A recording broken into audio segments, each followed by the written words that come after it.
Last time on Take One, Boise State cheer, pushing Pete, and some cheesy pickup lines. On this week's episode, the 2022 Beijing Olympics and BSU basketball. And just for laughs, a man stuck in a chimney. And what the heck is Wordle? These stories and more up next on Take One.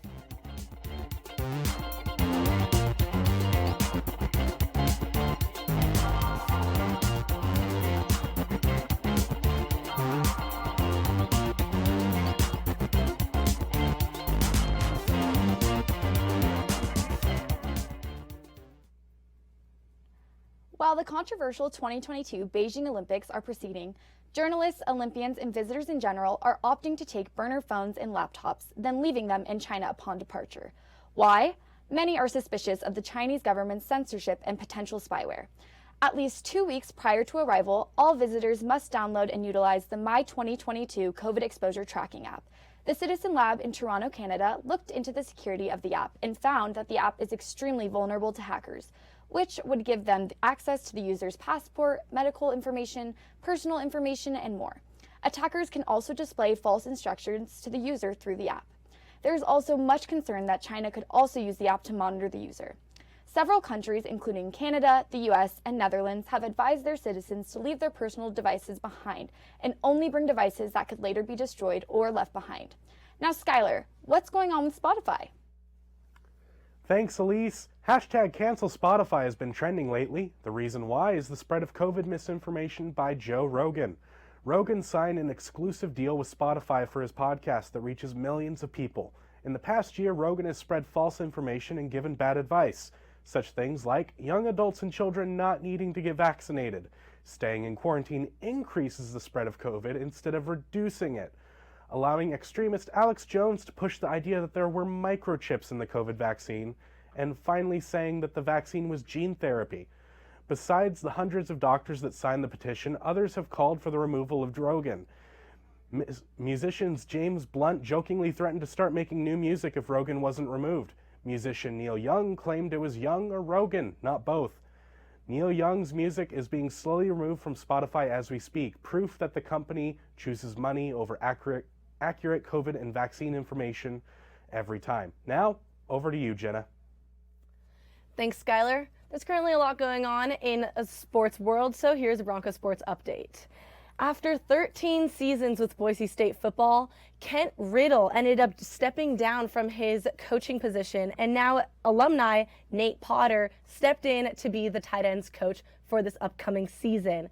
Potter was also a part of the 2009 Fiesta Bowl, which is really great, which brings in a lot of knowledge and great aspects to this new coaching staff. Speaking of football, Tom Brady announced his retirement after 22 seasons in the NFL, leaving the league with 7 Super Bowl rings. I never thought this day would come, but the announcement was released just less than 2 weeks before Super Bowl 56. Men's basketball has a big game coming up this weekend against San Jose State on February 5th. This will be going for their 15th winning streak, and Tyson Degenhart won his 5th Freshman of the Week for the Mountain West Conference. Speaking of basketball too, women's basketball also has a game on February 5th, just a little bit before that, and it is against San Diego State at home as well. So it's a big day for Extra Mile Arena. And that's all the time we have for today, so as always, go Broncos. Now let's send it over to Kerry and see what the word on the street is for today.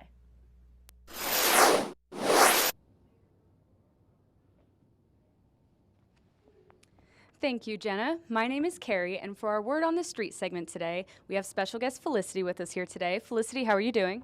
I'm doing so good. You know, I got like 10 hours of sleep last night.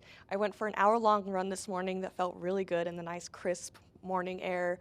I sacrificed a goose to the god of essential oils and asked that the god allow the sun to come out today, and obviously it worked.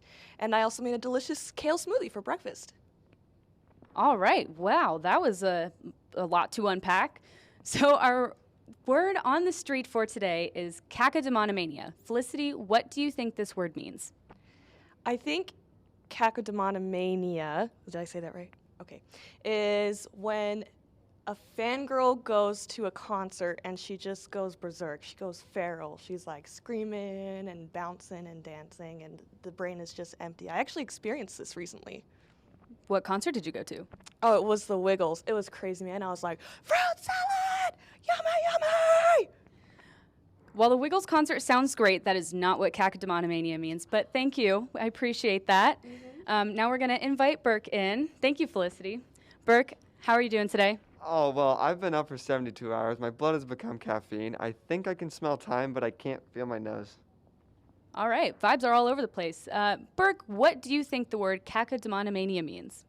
Well, it almost sounds like some sort of mental illness of sorts. Someone that sees chocolate demons. Close again, but not quite. For everyone's sanity, I hope that nobody has Cacodemoniomania.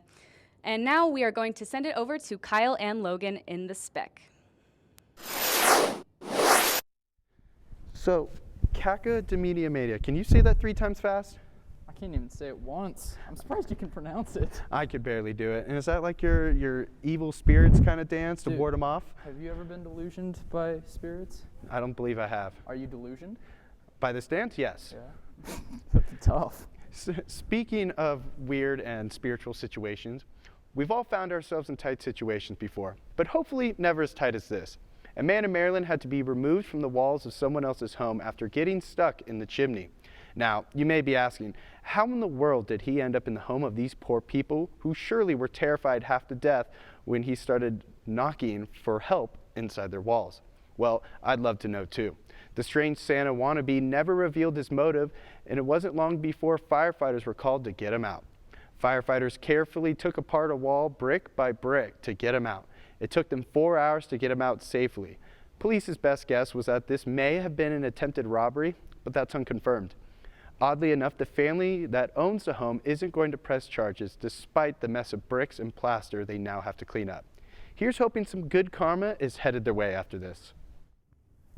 Everyone knows that one freshman that says they can outdrink anyone at the party, but it seems like they've finally met their match. Their opponent, none other than the humble hamster. Researchers at several universities studying alcohol consumption in hamsters have learned that hamsters have an incredibly efficient liver, faster than Brad, who can drink a whole bottle of Jaeger and not have a hangover the next day. Hamsters can regularly consume up to 20 grams per kilogram of body weight a day, equivalent to a person drinking 21 bottles a day. This is because hamsters have a genetic adaptation that allows them to eat the fermented fruits and seeds they normally eat in the wild during the winter. With hamsters, you could take a hamster right from the pet store and give it grain alcohol, says Daniel Golick, an addiction researcher at the University of Florida. And hamsters don't just tolerate it, they prefer it, choosing alcohol over water most of the time, possibly due to the calories. Research into sobering hamsters has also shown that they love chocolate to go along with their liquor. The chocolate milkshake, lowering their alcohol intake to under the 50-pint line. So the next time Chad says they can outdrink anyone, let them know that they can't even dream of outdrinking a hamster. Poor guy. So all I heard from that is we should get a bunch of hamsters, take them over the Sigma Tigma Figma, and let's see who can outdrink each other. It would be very, very fun to watch, but ultimately, man, what are you going to do with the hamsters afterwards? You can't return them to the pet store, dude, and they're not going to get taken care of. Hey, all I'm saying is I would pay to watch that happen. Well, now let's see what Madeleine and Jordan have to say about situationships. Hello and welcome back to your and our favorite segment, the Love Shack. Love Shack, baby, Love Shack. Okay, today we are going to be talking about something super fun. Situationships. Now, if you're like 30 or up, you probably have no idea what it is. But don't worry, Urban Dictionary defines it as, let's just chill, have sex, and be confused on the fact that we are not together, but have official emotions for each other. Him and I are in a situationship. Have you had a situationship? Yeah, no, literally my whole life has been it. What about you? Yeah, I mean, I just got out of it, I think, for good this time. That's the worst part about them, is you never know if it's over. Know. You don't know if they're gonna like slide back in. Yeah, and you never know if you guys are like actually together, and then when it's over. When it's over, do not even get me started with when it's over. The worst part. Like, because what do you say? What do you say? Oh, people are like, why are you sad? My person, this guy, friend, who not ex, we was didn't date. ex. It wasn't like a... Huh? Embarrassing. So, like humiliating. Like, so bad. But how do we avoid this? How do we avoid situationships? We couldn't literally tell have you. No we idea. don't know. I don't know. I wish I could avoid it this year, the next. Or the year after that, but it never happened. We don't know how to. We hope this advice helped. It Yeah. probably didn't. Now let's toss it back to Christy and the spec. Thanks for that helpful advice. Anyways, mixing all the brain-teasing fun of a daily crossword puzzle with the smug competitive edge of destroying someone at Scrabble, the browser game Wordle has taken over social media this last month. Wordle was first made public by developer Josh Wardle back in October, but the game skyrocketed in popularity in December after adding the ability for players to share their results online with lines of gray, yellow, and green blocks. Wordle only gives you 6 guesses for the daily 5-letter word, shading letters in yellow if they're included in the goal word, and green if they are also in the right place. While at its core, Wordle seems like just another mindless mobile game, it does require strategy to get the daily word right in just 6 or fewer guesses. Plus, every shared win comes with that sweet dopamine hit of making your friends and family feel stupid for not getting the word solar. I mean, who doesn't love telling all your followers that you're smarter than them by showing off an all-green third guess? So, if you're desperate to recreate the exhilaration of winning the 3rd grade spelling bee, or just want to avoid a major case of FOMO, try out Wordle. Now, let's go back to our friends Elise, Skyler, and Jenna in the 360 studio. Here's one that will have you saying, oh dear. A live deer was found in the trunk of a car by police during a traffic stop in Pennsylvania. Police say they pulled over a 19-year-old driver and her 21-year-old passenger because they thought they were drunk. And based on what happens next, they were probably right. The driver told the police she hit the deer and put it in the trunk, thinking it was dead. But everyone knows you can't keep a good man down, or in this case, a live deer quiet. So what did the driver do when they noticed the deer was still kicking? She kept driving, of course. It's still unclear what the 2 allegedly inebriated adults were going to do with a whole living deer, but thankfully, police caught them and forced them to let it go. The driver was arrested on DUI charges. And that's all the time we have for today. Thanks to all the crew and writers for this episode. I'm Elise Ledesma. I'm Skyler Nations. And I'm Jenna Vitamanti. Join us next time for episode 55. We'll see you next time on Take 1.